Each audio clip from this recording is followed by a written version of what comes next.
We built the world's largest, most comprehensive data set on the vaginal microbiome. The Feelings Check-In is a podcast for people who love to listen to two women overshare about the challenges of building a business, navigating careers in tech, and trying to have a personal life. I'm Natasha Hoskins. I'm Dina Burke. And this is Boys Club. Wait, is it just Boys Club? It's just Boys Club. The Boys Club podcast? No. Just Boys Club. Welcome to the Feelings Check-In. My name is Dina Burke. I'm one of the hosts. Today, we have a fantastic interview and conversation and feelings check-in on the vaginal microbiome. It's a conversation between Natasha Hoskins, the co-host of this podcast, and Priyanka Jane, who is the co-founder and CEO of Evvy, which is a precision women's health startup that is looking at the vaginal microbiome. They are going to talk about all of that in today's podcast, and I hope you enjoy. Priyanka Jane is the co-founder and CEO of Evvy, a precision women's health startup discovering overlooked biomarkers, starting with vaginal microbiome. Evvy has raised over $19 million, which is absolutely incredible for this work. In short, Priyanka is helping women know what's up down there. Thank you so much for coming on. Thank you so much for having me. I'm so excited for our conversation today. Me too. Okay, so tell us a little bit about what you're building, how it started, what's your background as sort of a grounding for the conversation. Of course. Okay, well, my background is not in healthcare, but in data and machine learning, and frankly, of being a female patient of the healthcare system. I always joke I was a patient one too many times, and then I got really frustrated and figured there had to be a better way. And more specifically, I was a patient, as I think many women are, who went to the doctor time and time again dealing with symptoms, things that I just couldn't understand why they were happening. And no matter how many tests I ran or specialty doctors I went to, everyone kept telling me that I should drink more water, sleep more, that maybe I had too stressful of a job. And I just couldn't believe that in the age of data and machine learning, and we could predict anything. And I mean, now it's even more insane, right? AI can do anything, but it's like, if it has to do with the female body, like hands up, nobody has answers. And I was extremely frustrated as a patient. And as I did some of my own research, as so many women I think end up doing, that was when I found out that women weren't required or really allowed to be in clinical research in the US until 1993. And that to this day, we're diagnosed on average 4 years later than men across over 700 diseases.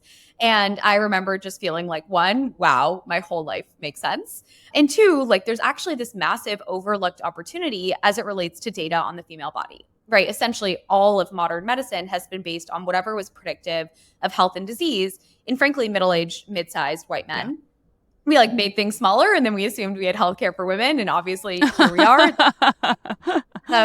And so our hypothesis and interest was really in, the female body is probably constantly giving us these signals, right? Trying to tell us where things are going well and where we need help, but we're just not doing a good job paying attention because we never studied women.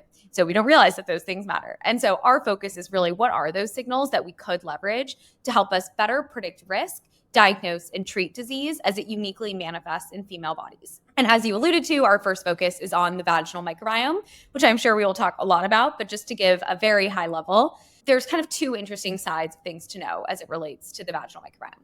One is that from a clinical and patient perspective today, vaginal discomfort is the leading reason that women seek healthcare advice in the US.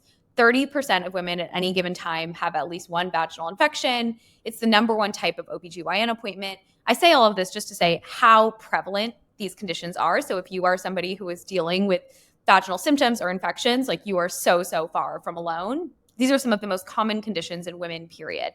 And what's so unfortunate is that when we go to the doctor, we are more likely to be misdiagnosed and not get better than we are to be correctly diagnosed or get better, right? So you have this incredibly prevalent condition that's affecting so many women, and yet the healthcare system just doesn't have the tools to give us the care that we deserve.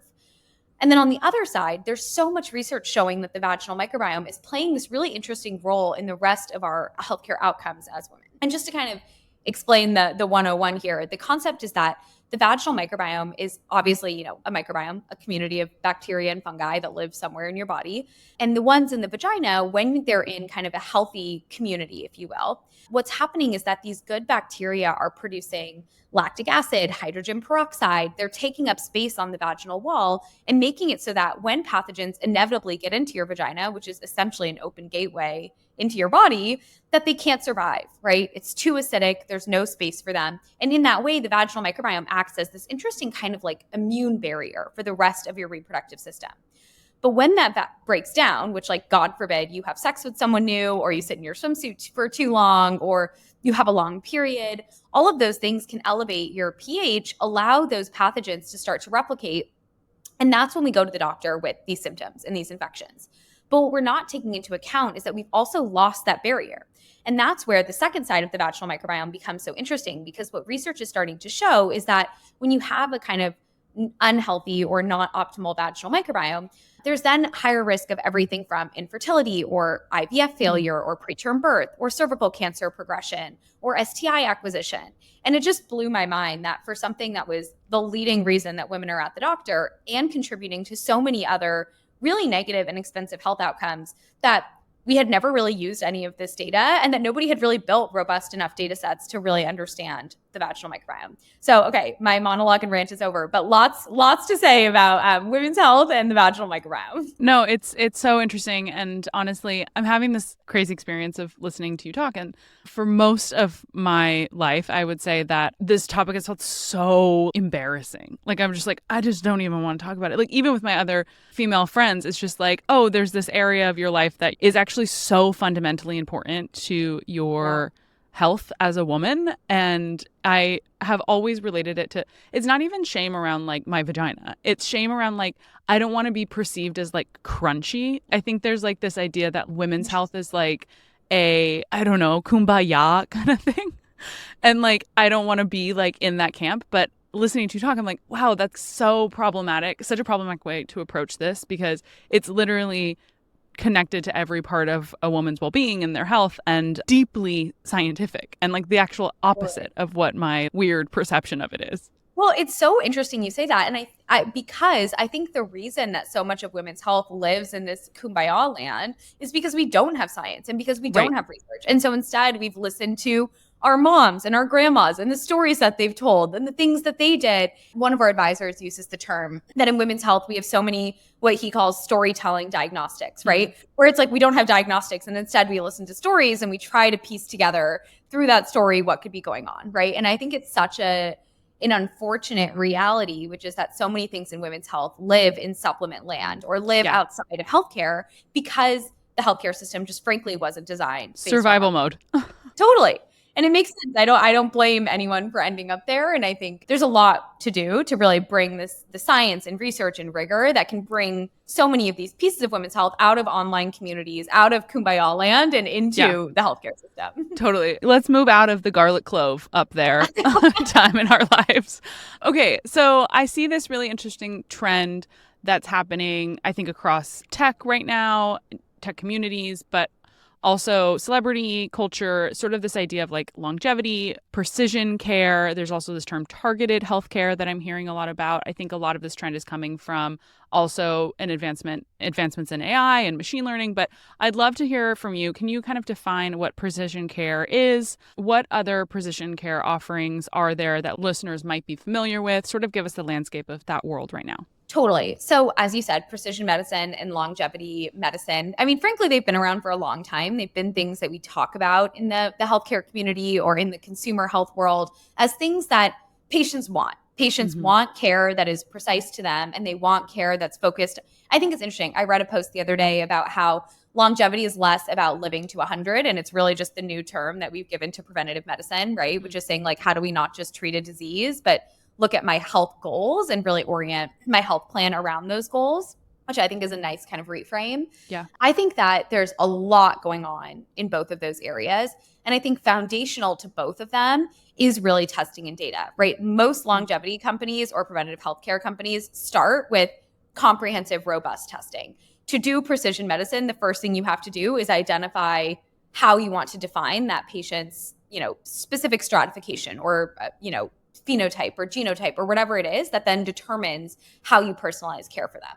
And so I think I say all of that because the beginning of the longevity health journey, the precision health journey is testing and data. And I think the unfortunate reality is that the majority of those tests and services don't provide care for women that is that specific or that different.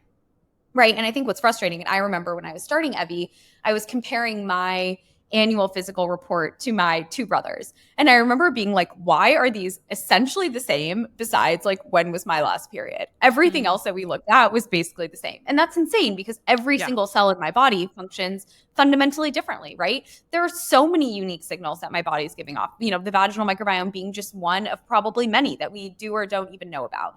And so I'm extremely excited about the possibility that we can look at a patient as an N of one, take into account all of the unique things about her, whether it's her life experiences, her genes, her microbiome across all the different parts of her body, her symptoms, you name it, and then provide care that's most likely to help that single patient versus treating us like statistics and probabilities and kind of the way that healthcare has been designed today. I think that's an amazing future. And I think my only hesitation is that it's impossible to have precision medicine without data, and we don't have data on women. So how are we going to have precision medicine for women? And I think as we see, as you mentioned, the rise of AI and people looking at different algorithms you can build on top of EHR data, it's like, well, the data in the EHR doesn't even include the data sets that are unique to women, right? So I think that like, as much as it's so exciting, it also really, I think is a high pressure and important time for us to focus on bringing women's health into the spotlight so we don't just codify all of the problems that we already have.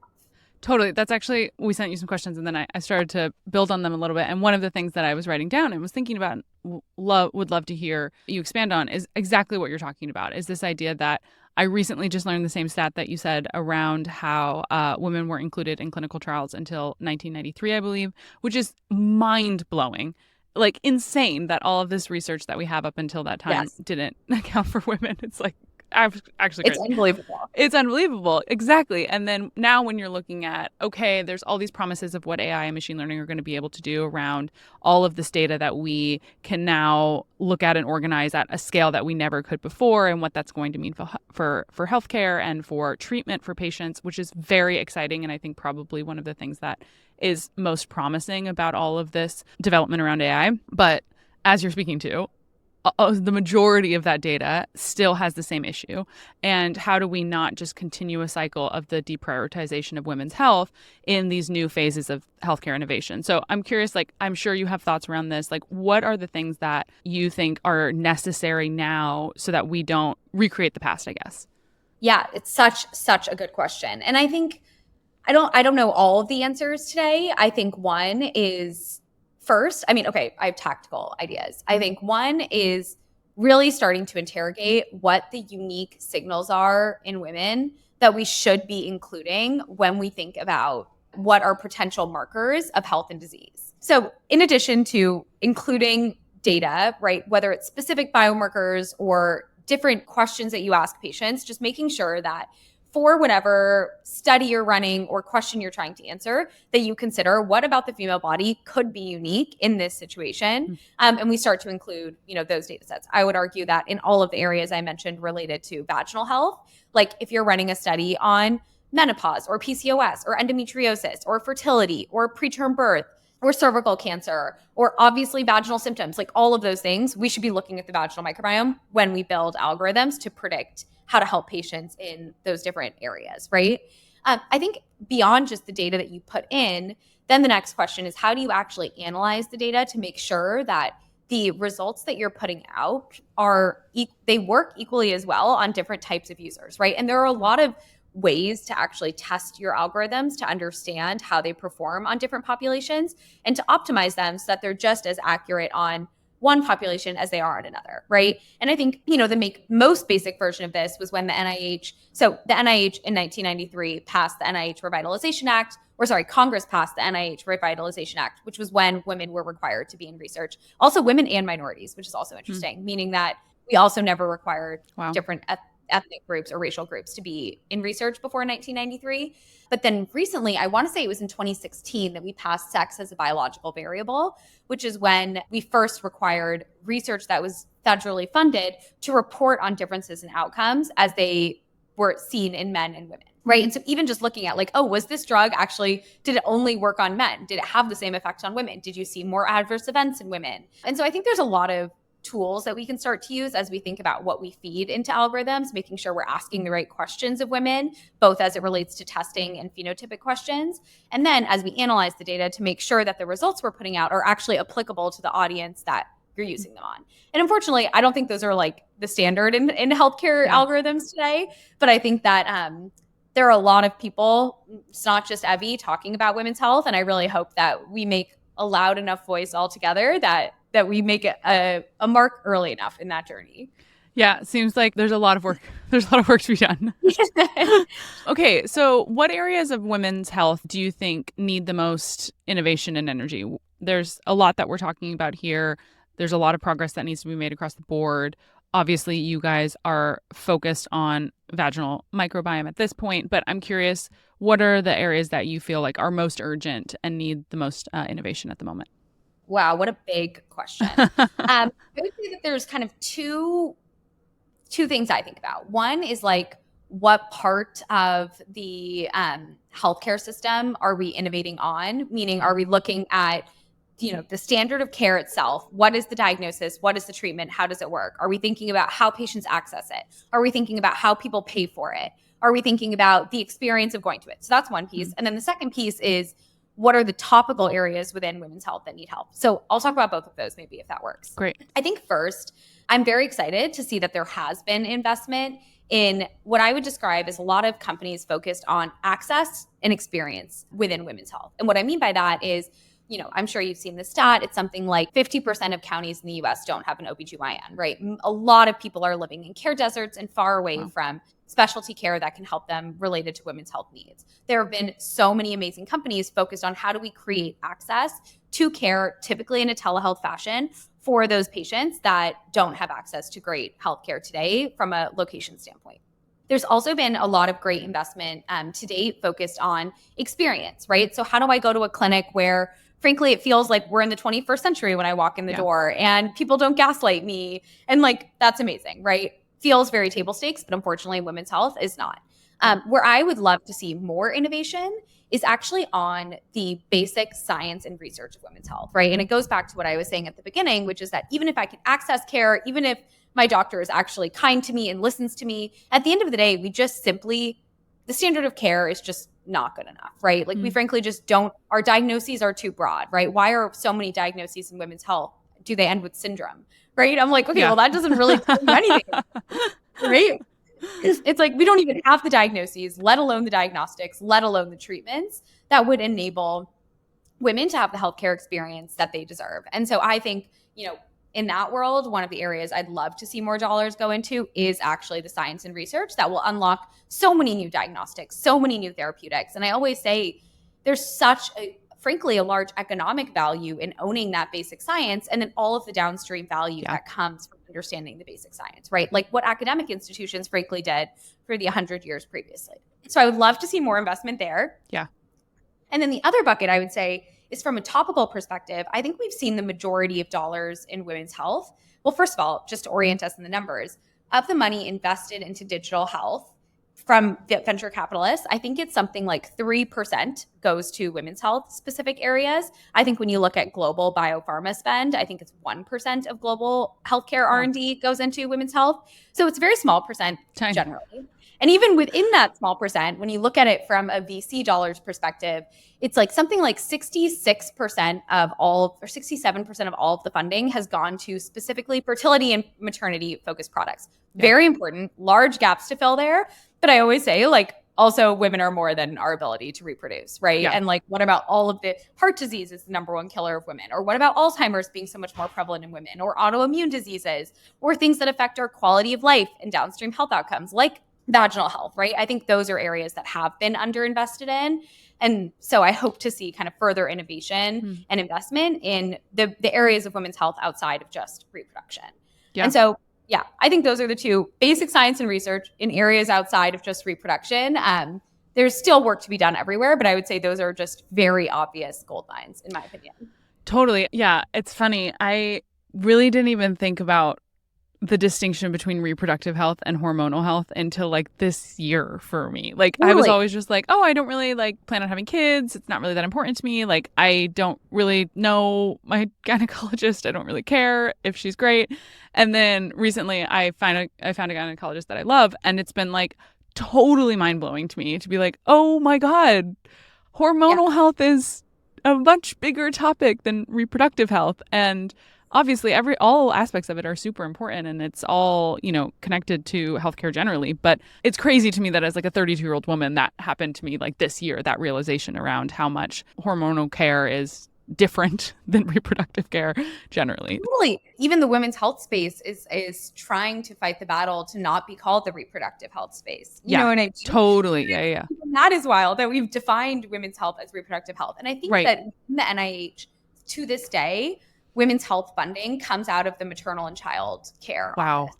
So I just think we have so far to go in terms of our understanding of the breadth of needs in women's health. But I think because of that, there's so many opportunities, right? There's white space everywhere you look. And I always say, we're spending so much money looking at mutations of genes for one type of cancer that affects a small percent of people. And I'm like, these conditions in women's health affect 30% of women. You know what I mean? These are huge opportunity areas that have no diagnostics and no therapeutics, right? So it's I think that we're going to hopefully see a massive wave of innovation, and there will be a lot of value creation that I hope that entrepreneurs and investors go after. Yeah. The other thing I'm struck by is there's a huge commercial opportunity. There's so much money to be made here. Totally. It's absolutely crazy. When you talked about fundraising, I'm so much of what I had to do was just educate people. I'm people don't realize how large this opportunity is and the sets of opportunities are and how low the bar is in terms of what exists today for you to create value. And I feel like there are very few areas where there's this much obvious white space. Yeah, totally. Okay, so I think maybe part of why this is a topic that has been underfunded until fairly recently is there's huge stigmas around discussing, especially for women's intimacy health topics. What do you think about this? How do we normalize it? What is the conversation that you've had to navigate around it? Curious around sort of some misconceptions that you've experienced when talking about vaginal biome health. Let's get into that. We think a lot about stigmas, as you can imagine, here at Evvy. I mean, we talk about vaginal odor and vaginal discharge all day. So talk about stigmatized and taboo areas. I think it's so, I have so much to say. I mean, obviously from an institutional standpoint, these things are extremely stigmatized, right? I think that we think that these things are dirty. We don't want to talk about them. They're shameful. We have so many patients that tell us that they don't want to go on dates because they're worried that they smell and they don't want to, be around someone down there, or people who don't even want to go to their office because they're worried that they smell because they don't want to be in the elevator with other people, right? I think there's so much shame around these topics that is so unfair and so frustrating given, again, how common these conditions are. Bacterial vaginosis, which is the most common vaginal infection, the number one symptom is odor. And 30% of women at any given time have BV, right? These are such common conditions. And yet I feel like most of the patients we talk to feel so lonely and isolated on that journey. I mean, that's something we work really hard to combat, both we always say we try to combat this on 3 different levels, right? First is for our patients. They have one-on-one health coaching, people who just listen, help them understand what they're going through, and then provide them with the tools, resources to advocate for themselves in whatever situation. We obviously do this through our product and all of the ways that, we try to educate users within our blog and, bringing people medical and scientific content related to their healthcare needs.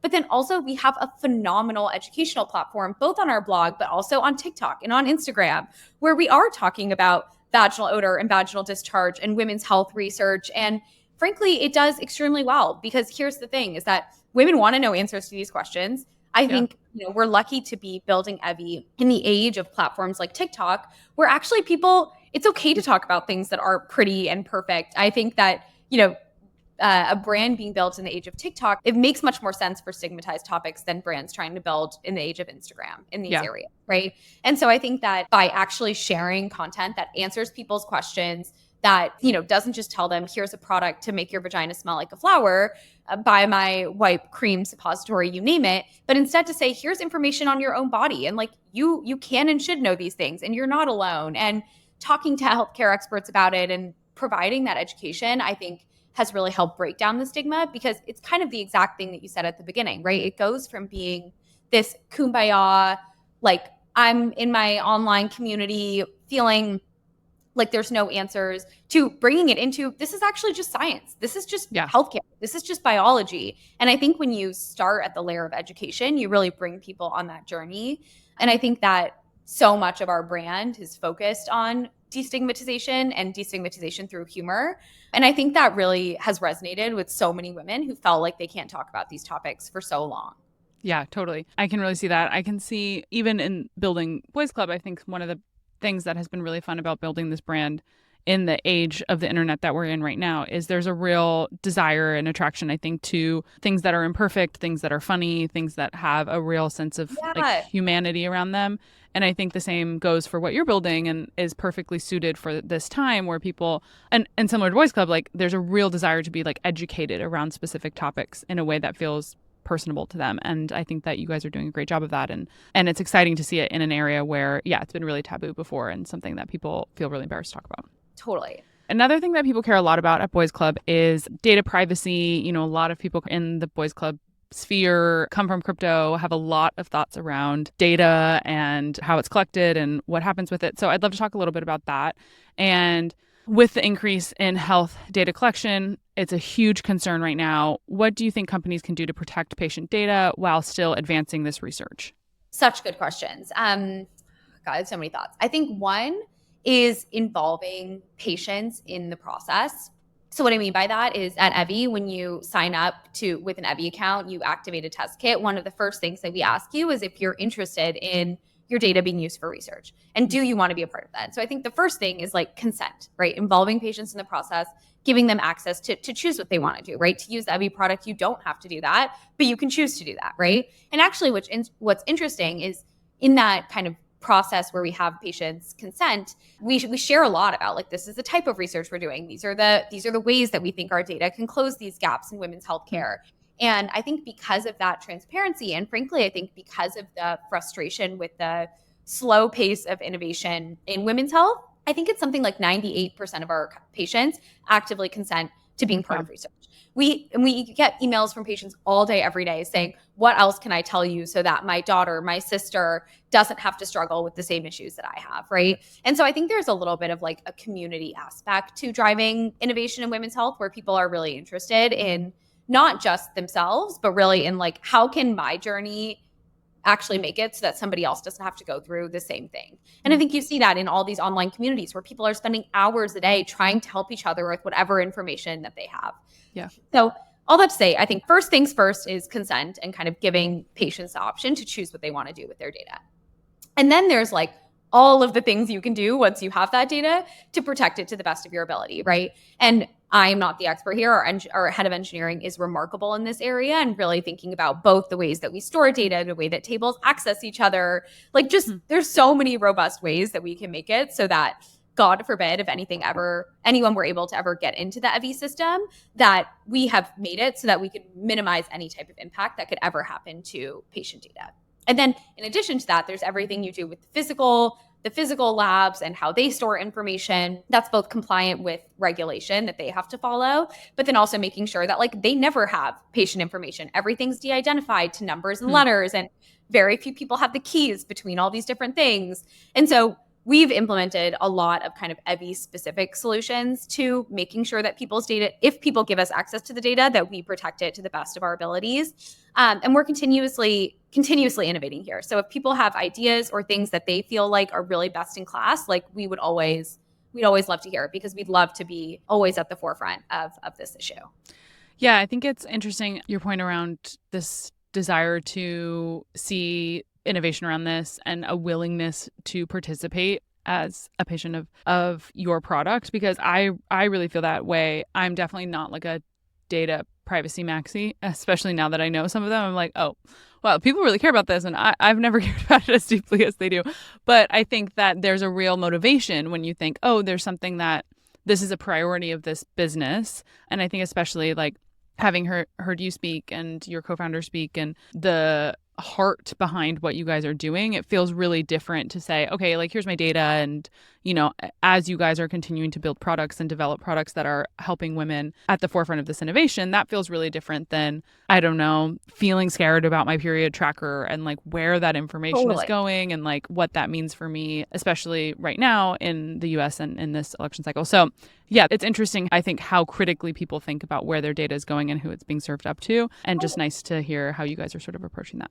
No, I think that's so well said. And I think, the simplest way to even put what you just said is like trust, right? You have to earn people's trust, and then you have to prove that you're deserving of their trust every day. And so I think that it's like we as a brand have to prove that, we exist for certain reasons. We're going to continue to do the right thing, and we're here to do the right thing, and then always learning and improving. And so I think that that's been our ethos from day one. We want to do the right thing. And so I think that our consumers hopefully can feel that from us as well. Okay, I want to end here with a conversation around we've spoken a little bit about this, but how much hormonal health, gut health affects your overall well-being, your overall health, and then also how that relates to your guys' product roadmap around what's next for you guys, how that sort of feeds into all these areas of healthcare more generally for women.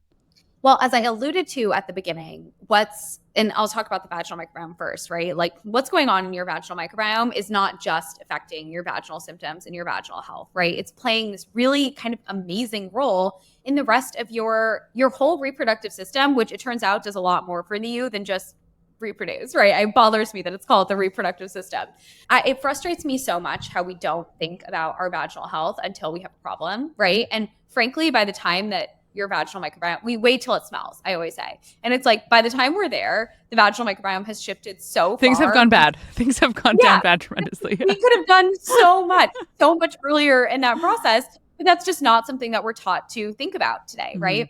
And I always say, like, who decided that the things that we should measure at the doctor's office are vitamin D and cholesterol and whatever else is on our report, right? Those are things that were predictive of health and disease in the people that they studied. And I think that what we will start to see across hormonal health, microbiome health, et cetera, is that there are so many other markers that we should be paying attention to that are also predictive of health and disease. And more specifically at Evvy, what we are now working on is, like I said, I didn't even mention what we actually do. We do a vaginal microbiome. We do a vaginal microbiome test, and then I actually loved that about your intro. I was like, this is such a sign of a great founder because you're so vision casting. I was like, great. We're not even in like the product of it, which is amazing. That's like pro move. Really great stuff. Anyway, continue. That's laughing. Okay, well, it is relevant to what we're doing next. Totally, to say what we do. Which is that we have an at-home vaginal microbiome test. We use whole genome, metagenomic shotgun sequencing, all fancy ways to say that we can look at the whole genome of bacteria and fungi in the vaginal microbiome, which allows us to give patients and providers a much, much more comprehensive picture about what's going on for a patient. How much good bacteria do they have? How much pathogenic bacteria? What type of pathogenic bacteria? What's it doing in the microbiome?